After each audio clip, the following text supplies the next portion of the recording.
Hello and welcome back to the Apex Hour podcast. I'm Noel Girardi.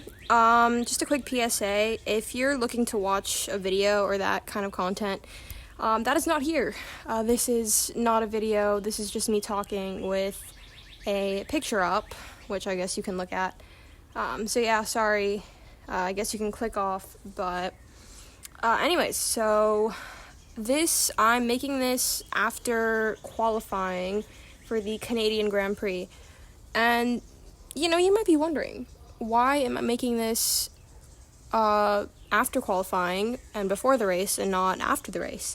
And that's because I want to talk about a couple things before the race happens, before I forget, So, I think the first thing is, wow, out of the top 6 places on the grid, that's I think there's 5 different teams, which is great. That's the diversity we need.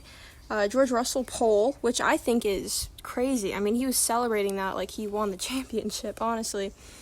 Meanwhile, Lewis is in P7. But, wow, when I was watching Q3, at the end, the camera cut to Toto Wolff, and he just had the biggest smirk on his face.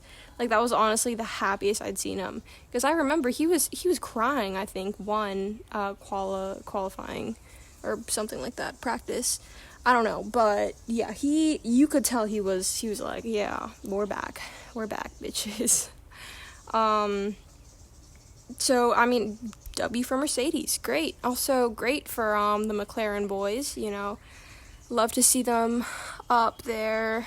Oh, no, sorry, no, not the McLaren boys. Sorry, I'm thinking about practice. No, I think it was Verstappen second. So, good for Verstappen. Speaking of Red Bull, because I think we need to talk about this. So, in my last podcast episode, I talked a little bit about Checo and his contract extension. And me personally, my initial reaction was, how boring. They definitely went with the safe option. But honestly, I think if I were in Christian Horner's position, I'd look at all my options, Obviously, you have Yuki. By the way, congrats for his contract extension. As a Yuki girl, I am a huge fan of Yuki. It's kind of sad that he isn't going to another team. But, he does whatever he thinks is best for him, so good for him. But, back to what I was saying before. If I was in Horner's position, I'd look at all my options. I mean, you have Yuki, you have Daniel, and you have Carlos Sainz. Now, for me, I think the main 2 I'd be looking at are Checo and Carlos. And honestly, I think I would have probably, and maybe you can flame me for this, but I would have signed Carlos. Because, I mean, you look at Checo and, he is getting up there in age, and I know age isn't, a huge factor. I mean, look at Fernando. He podiumed last year, and he's in his 40s. But still, he's won a race this season. I think I would have went with him. And now even, especially after this qualifying, you have Max Verstappen qualifying P2, and you have Checo qualifying P16. That's sad. That's so sad. I mean,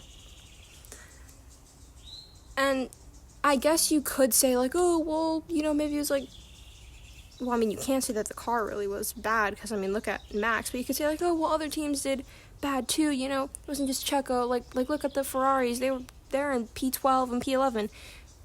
Yeah, I mean, that makes sense, except the difference is that both teammates qualified, nearly identically. There's only a 1 place difference, basically, right? Whereas you are 14 places away from Max. That is sad. And honestly, I think that kind of tells you everything that you need to know. And I mean, yes, as a Carlos Sainz fan, I'm obviously going to be biased, towards Carlos, because I personally think he deserves a good seat, and I thought Red Bull was going to be that place. But even not, as a Carlos fan, just one look at that. at the difference between Checo and Max, especially during that session, was just sad. Like, there's no other way to put it. And speaking of sad, also as a Ferrari fan, definitely not the best qualifying. I mean, no hate to anybody, but Charles Leclerc celebrated in Monza like he'd won the championship, and now he's getting a slap in the face. It's kind of like a reality check. It's not over. It's great, but you need to come off your high. And do I think they're gonna do good tomorrow? I think so. Yes. I mean, come on, they're Forza Ferrari, baby. They have to. Yes, I think maybe either low points, like P7, P6. Hopefully, maybe like top 5. That'd be great. But yeah, so just wanted to get that out. And also, this may be a bit controversial, but I think we need to talk about Daniel Ricciardo, because in my opinion, at one point he was a fantastic driver, but as soon as he signed that contract with Renault and stepped away from Red Bull, I think that's when his career got fucked over. As soon as he walked away from Red Bull, his career was done for.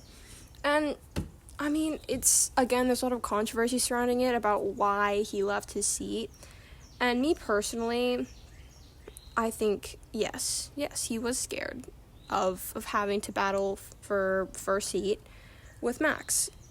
I think he saw Max. I think he saw how good he was, and that he would most likely have to be a second driver, and he said, that's not what I want, and he stepped away to Renault. And in a way, it's understandable, but it's cowardly, write it out, right? The worst thing that can happen is maybe you get a couple of wins, you win the Constructors, and, you go down with a good fight, whereas, you go to Renault, you actually do pretty good in Renault, and then you sign with McLaren, you kind of get fucked over in McLaren, you're left without a seat, and then you get brought back to Red Bull, and you're just not performing. And honestly, I think, and there's a lot of Daniel Ricciardo fans, but personally, I think, yes, he is washed, he's out of his prime. Well, can I really be saying that, because he qualified P5? I don't know, but last time he qualified P4, he didn't really, I think he got P8 that time, but still, I think at times, they're, when he needs to, I think he performs moderately well, actually, P5 in a V-carb actually isn't that bad, but then you have Yuki, who's consistently qualifying, or has consistently been qualifying in Q2 and Q1, but I think Daniel Ricciardo maybe isn't the best choice for the seat next year, and I think they seriously need to consider Lawson, because he deserves a chance. I think, at least I believe, he proved himself in the AlphaTauri last year alongside Yuki. I think both of them would make fantastic teammates. I think it'd be good. And honestly, I do think that a big part in them keeping him was the fan base. In a way, I also think that was partly why they kept Checo.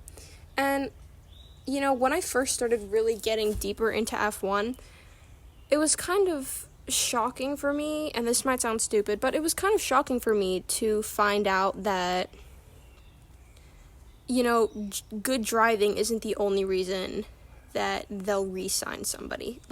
You could be a mid driver, but if you bring in a crap ton of fans, and fans equal money, then they'll keep you. And I think that was maybe partly the case with Checo.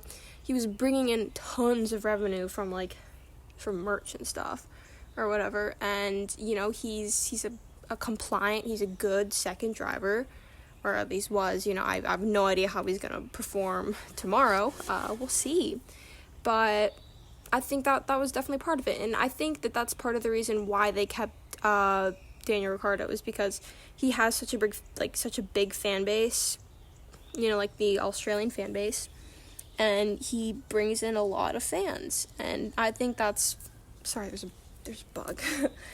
I think that's exactly what they need, and they're gonna keep him in there. But still, again, I think it's a bit unfair to Liam Lawson, considering that, he's been waiting a pretty long time.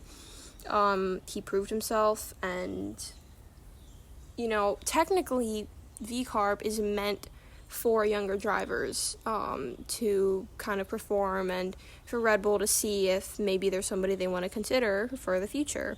So it's a bit unfair that Ricciardo still gets a seat there when he's like 30, 38, 39, pretty old, in terms of Formula One.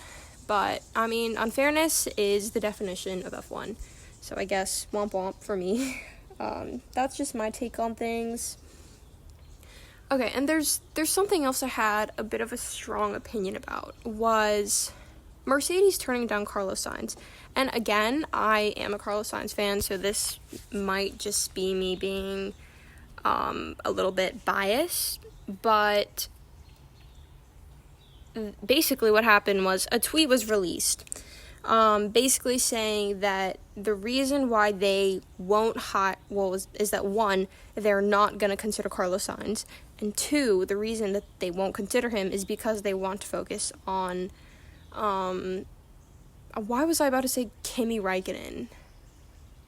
I'm sorry, no, not Kimi Räikkönen.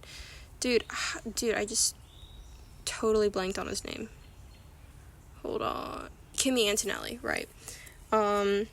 Is because they're focusing on Kimi Antonelli. And I'm so sorry, but if they seriously think that they are going to stick him in a literal rocket next year, when, one, he completely skipped over F3, two, he's not performing very well in F2, and three, he's, well, again, that all ties into experience. I think, why? The smartest thing to do, at least in my opinion, would be to probably sign Carlos for maybe, 1 to 2 years while focusing on Kimi. Because, basically, putting in a complete rookie, basically almost still a rookie in F2, that's insane. That's kind of a Logan Sargeant, that's going to be a Logan Sargeant outcome. And, I mean, apparently they've been doing tests in the Mercedes, and he's been pretty fast, but speed, around a couple laps, maybe for qualifying, that's good, but you have to think that there's so many other factors that go into a race. It's physically, is he going to be physically ready to be in a much more powerful car, and battle against other way more experienced drivers? Is he going to be ready for, honestly, just, the hate, because, again, we've seen it in the past. Logan Sargeant was just plucked, shoved into a Williams, and as we can see, he has not really been performing well. And speaking of Williams, again, as a Carlos Sainz fan, I think it's sad that such a good driver is forced to kind of be in maybe not even a midfield team, maybe like a lower team. I think they've only scored 1 point in the whole season so far, which 1 is better than 0, which is what Kick Sauber has. But yeah, it's so disappointing. And I honestly think that them thinking of putting Kimi in the car next year, I think that is BS. I think that's absolutely insane. And you can disagree with me. You are entitled to your own opinion. And, okay, I've heard a lot of people saying, oh, well, that's what they did with Max. Max was so young. He was what? He was 18, 17, something like that. I think he was 17 when he signed with Toro Rosso. But again, you have to think, he was put in Toro Rosso. He didn't immediately start driving for Red Bull. And even in that entire first season that he was in F1, he never once stepped into a Red Bull car that wasn't Toro Rosso. And you kind of have to think that right now Mercedes isn't at their best. So they're going to be performing, kind of maybe trashy. right? And then, you know, their cars are going to be changing in 2026. And, you know, what's that going to mean for Kimi? So I think putting him in a car next season would just be suicide for his career. I think they need to keep him in F2 a little longer. And again, he isn't even really doing well in F2. And, you know, that's partly because Prema, it can be Prima, I don't know. But Prema hasn't really been very good this season. Oh my god, the driver that they dropped, it was Paul Aaron, right? Basically what happened was Mercedes dropped Paul Aaron, and he's been winning everything. Like, he's leading F2. So good for him, you know, show them what they're missing out on. Okay, and back to my thing with Mercedes. If they're thinking, okay, I think that Toto said something about, you know, maybe not next year they'll put Kimi in, but if not Kimi next year and not Carlos next year, then who are they going to put in that seat for next year? Like, I can't imagine that they'd put Esteban. Oh my god, actually, I saw a post where it was Esteban wearing, like, Tommy Hilfiger, and you know, they're a big sponsor of Mercedes, so everybody was like, oh my god, is he going to drive for Mercedes next year? But I can't imagine that he would. You know, I mean, everybody saw what happened in Monaco, and everybody kind of knows he's not really the best teammate. But, I mean, that'd be kind of crazy if he did end up going to Mercedes and not Carlos. Sorry, I know I'm being salty, but yeah, that would be crazy. And if not Esteban or Carlos, I'd have to think maybe Vesti, maybe Mick. Although I think Mick had his eye not on Haas. I think maybe Alpine. He'd drive for them. I could see him driving for Alpine. I mean, they're kind of crappy now, but no, like, what happened? Because last year they were kind of scoring in the bottom points, at least kind of consistently, but now they're just, I mean, at least last year in the practice sessions, they were kind of getting, like, P1 at the beginning, but, you know, whatever, I guess they kind of fell off. But again, I have no clue who's going to be put in that seat. I just seriously hope it isn't Antonelli, because then his career is kind of screwed. Well, it is screwed. I just don't think he's going to be ready. And you know what? If next season they do put him in the car and he performs excellently, then you can come back to this very post and you can roast me in the comments, because I fully deserve it. I mean, honestly, again, who knows? It's F1. Everything is unpredictable. You know, maybe Antonelli will step into the Mercedes and do great.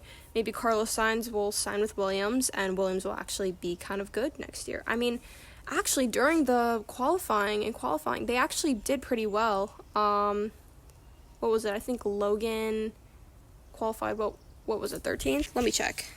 I should probably check, because I don't want to be spreading lies. Canadian Grand Prix quali. Come on. Oh my god, these headlines are crazy. Sergio Perez declared biggest loser as Ricardo. Ooh. That's crazy. Okay. Let's take a look. So 3 Lando Norris and 4 Oscar Piastri. Yeah, that's what I thought. 3-4, my bad. I said 2-3 at first. 5 Danny Rick, good. Yay, Yuki in 8th. 12 yeah, 13th Logan Sargeant. That's pretty good. And 10th Alex Albon. That's definitely good compared to literally every other session. And okay, if Carlos Sainz does move to Williams, I think maybe we can say that Adrian Newey is going to also be moving to Williams, because I think that'd just be a little bit more of a reason for Carlos to want to go to Williams. I mean, I think I voiced that I thought Adrian Newey was going to retire. I mean, he's up there in age. How old is he? I think he's, like, in his 80s, which is, I mean, definitely pretty old to keep working. I mean, my PE teacher is 82, and he, like, dude, I swear, he doesn't miss a single day of school. Like, one day he shaved his head and he looked like a raisin. In a nice way, obviously, but still. He's so old. I don't understand why he doesn't retire, but, you know, I I guess he likes his job or whatever.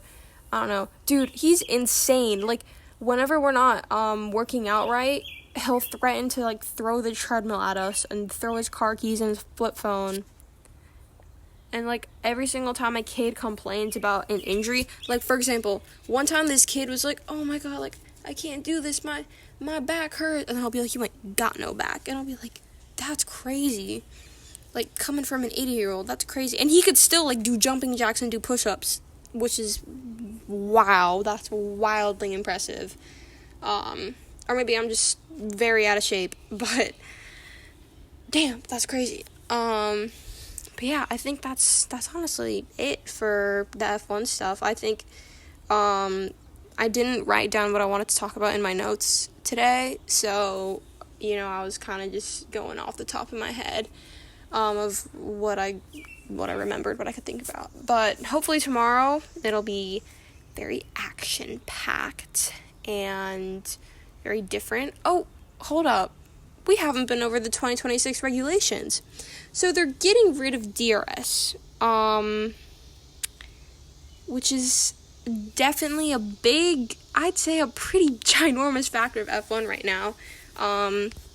What are they doing instead? Like, I think it's MOM, like MOM. I think that stands for manual override mode. So it's kind of, it's replacing DRS. It's kind of like the new overtaking thing. Oh my god, I saw online, everybody's like, oh, they're taking away DRS, so now guys can't ask you what DRS means. So I guess they're going to be asking us what MOM means. So all the jokes with that are going to be kind of cool to check out. But, okay, my opinion on the new F1 regulations. I think definitely making the cars smaller and lighter, that was the way to go, especially when you have tracks like, and I'm sure you've heard this a million times, but especially when you hear tracks like, when you're at tracks like Monaco, where it's just so narrow, and I mean, literally, like the last Monaco race was so boring. Like, a lot of action on the first lap, red flag, but then afterwards it was just like literally no overtaking. But I definitely think that having lighter cars will definitely allow for more like side-by-side racing, so that should definitely be very, very, very exciting to watch. On the other hand, you know, I take a look at the car, and again, I'm sure you've heard this a bunch, it looks like an F2 car. So, you know, I don't know where all that power is gonna be. Oh, right, they're doing like battery charges, which is kind of crazy, and they're trying to make it more sustainable. Okay, to me that sounds more like a Formula E approach. Formula no engine. No hate to them. I actually watch Formula E. You could flame me for that, but again, I've explained I watch it during the off season because it's free.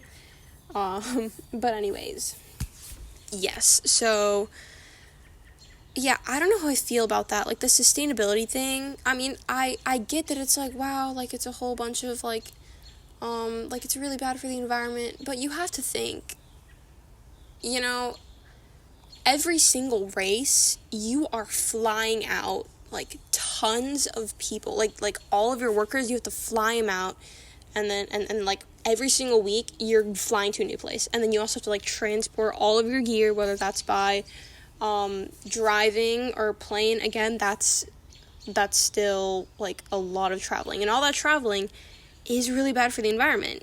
Like, what's it, like a bunch of CO2 into the atmosphere. So I think if you're going to focus on sustainability, I think your biggest problem is transportation, because all of that, like, smoke and stuff, that CO2, I think arguably, or maybe not even arguably, I just think that's way worse for the environment than the actual cars themselves, because they're hybrids, right? And maybe don't grill me for this, because I'm not really familiar with the technical side of F1, but I think at least now in this current season in 2024, what they have is they have like the ICE, like the internal combustion system. I have no idea. I think I read a paper on it, but it was from 2020, so it might be a little outdated. But what they have is, like, the MGUK, I think that's what it's called. And basically what that does is it takes the energy from braking and kind of converts it into kinetic energy so that it can make the car accelerate more. And I think it was developed because the fuel thing got banned. Fuel thing, what the hell am I talking about? Well, basically what I'm saying is, in the past, F1 teams, during races, during pit stops, they would refuel the car. But then, I think, maybe 2016, I have no idea. But basically, a rule came out saying you cannot take fuel or put any fuel from or in the car during a race. So I think they made the MGUK to kind of, like, recycle energy for that, which is pretty cool. But again, I'm not really sure about the whole, like, taking away DRS, making it more sustainable, because that is definitely, like, I see the vision, I see what you're going for, I think you missed the mark by a lot, and I'm not really sure if I'm the biggest fan of that approach. Oh my god, there's a firefly in my yard. Wow, I've talked for a very long time. I want to catch that firefly. Yeah, I'm gonna catch it. Yeah, thanks for listening. Oh my god, speaking of listening, damn, like 21 people watched my last video, which is so crazy. Like, 21 people. Like, I thought 5 was a lot. I thought 5 was so much, and now I have 21 people clicking on my video. Well, it was actually 23, but then, like, I think YouTube took some away. There's probably some people that were like, oh my god, like, they were expecting a video, but it wasn't. It was just me yammering away.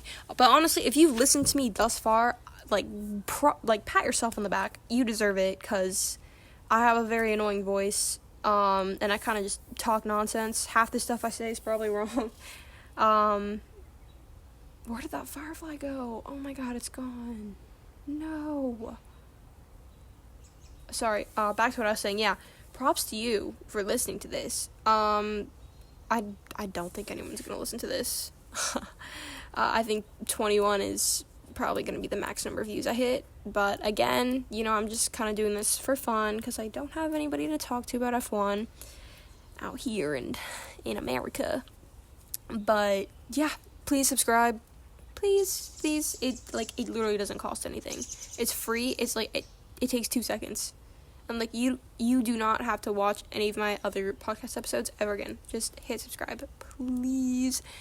But anyways, it was very nice to talk. There it is. Sorry, I just spotted the firefly again. But anyways, thank you for watching. Like, subscribe, do whatever you want. You could block me, post notifications, whatever that is. See, I actually don't know what that is, which is kind of sad. I feel like I should know what that is, but whatever. Thanks for watching this. I guess you can drop my opinion. No, drop your opinion. I clearly stated my opinions in the comments. And you could follow me on TikTok at Gerardi, GERARDI_auto. Auto. I don't know why I said auto. So auto. No caps. So go do that. I just have memes, so that's cool. And yeah, thanks for taking time out of your day to listen to me talk about nothing. So bye bye.